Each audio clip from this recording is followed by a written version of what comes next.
ಸಂಪುಟ ಪುನರಚನೆಯ ಬಗ್ಗೆ ಹೈಕಮಾಂಡ್ ತೀರ್ಮಾನಿಸುತ್ತೆ ಅಂತಿದ್ದಾರೆ ಪ್ರಿಯಾಂಕ್ ಖರ್ಗೆ. ಬೆಂಗಳೂರಲ್ಲಿ ಮಾತನಾಡಿದ್ರು ಮಿನಿಸ್ಟರ್. ಎಲ್ಲವನ್ನೂ ಹೈಕಮಾಂಡ್ ತೀರ್ಮಾನ ಮಾಡುತ್ತೆ ಎಂದಿದ್ದಾರೆ.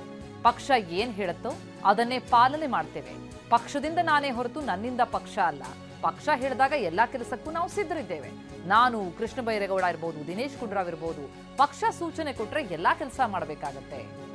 ಉತ್ತರ ಕನ್ನಡದಿಂದ ಸ್ಪರ್ಧೆ ಮಾಡುವಂತಂದ್ರೆ ಅದಕ್ಕೂ ಸಿದ್ಧ ಇರಬೇಕು ಅಂತಿದ್ದಾರೆ ಐಟಿ-ಬಿಟಿ ಸಚಿವ ಪ್ರಿಯಾಂಕ್ ಖರ್ಗೆ. ಹೈಕಮಾಂಡಿಗೆ ಬದ್ರಲ್ಲ. ಈಗ ನಾಳೆ ನಾವು ಶಾಸಕನಾಗಿದ್ದಾಗ ಹಿಂದೆ ಎರಡು ಬಾರಿ ಮಂತ್ರಿ ಆದಾಗ ನಮಗೆ ಪಕ್ಷ ಜವಾಬ್ದಾರಿ ಕೊಟ್ಟರು. ಬಂದು ಸೋಷಿಯಲ್ ಮೀಡಿಯಾ ನಿರ್ವಹಿಸ್ಬೇಕಪ್ಪ, ಮೀಡಿಯಾ ನಿರ್ವಹಿಸಬೇಕು, ನೀನು ಸಾಮಾಜಿಕ ಜಾಲತಾಣದ ಬಗ್ಗೆ ನಿನಗೆ ಹೆಚ್ಚಿನ ಮಾಹಿತಿ ಇರ್ತದೆ, ನೀವು ಮಾಡು ಅಂದಾಗ ನಾವು ಮಾಡಬೇಕಾಗಿತ್ತಲ್ಲ.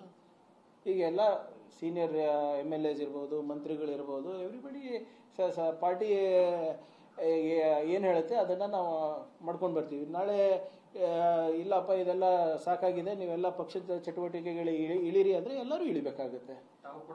ಆಬ್ಸಲ್ಯೂಟ್ಲಿ ತ್ಯಾಗಲ್ಲ. We are following orders. ಈಗ ಪಕ್ಷದಿಂದ ನಾವಲ್ಲ, ನನ್ನಿಂದ ಪಕ್ಷ ಅಲ್ಲ. ಈಗ B.Pharm ಬೇಕಾದಾಗ ಪಕ್ಷ ಬೇಕು, ನನಗೆ ಎಲೆಕ್ಷನ್ ಗೆಲ್ಲಿಸ್ಬೇಕಾದ್ರೆ ಪಕ್ಷದ ನಾಯಕರು ಬೇಕು, ನಮಗೆ ಸರ್ಕಾರ ಇದ್ದಾಗ ಹೆಚ್ಚಿನ ಅನುದಾನ ಬೇಕಾದಾಗ ಪಕ್ಷದ ವರಿಷ್ಠರು ಬೇಕು, ಅವ್ರ ಮಾರ್ಗದರ್ಶನ ಬೇಕು. ಪಕ್ಷದ ಕೆಲಸ ಮಾಡು ಅಂದಾಗ ಇಲ್ಲ ಅನ್ನೋಕ್ಕಾಗುತ್ತಾ? No, everybody has to follow. ಅದು ನಾನಿರ್ಬೋದು, ದಿನೇಶ್ ಅವರು ಇರ್ಬೋದು, ಬೈರೇಗೌಡರು ಇರ್ಬೋದು, ಎಲ್ಲರೂ ಕೂಡ ಪಕ್ಷ ಏನು ಹೇಳುತ್ತೆ ಎಲ್ಲದಕ್ಕೂ ನಾವು ಸಿದ್ಧರಿದ್ದೇವೆ. ನಾಳೆ ಹೋಗಿ ನೀನು ಚಿತ್ತಾಪುರ ಬೇಡಪ್ಪ, ನೀನು ಹೋಗಿ ಇಲ್ಲಿ ಉತ್ತರ ಕನ್ನಡದಲ್ಲಿ ನೀನು ಉಸ್ತುವಾರಿ ಕೊಡ್ತಾ ಇದ್ದೀವಿ, ಅಲ್ಲಿ ಹೋಗಿ ಕೆಲಸ ಮಾಡು ಅಂದರೆ ಕೆಲಸ ಮಾಡಲೇಬೇಕಾಗುತ್ತೆ. ಎಲ್ಲರೂ ಹೈಕಮಾಂಡಿಗೆ ಬದ್ರಲ್ಲ.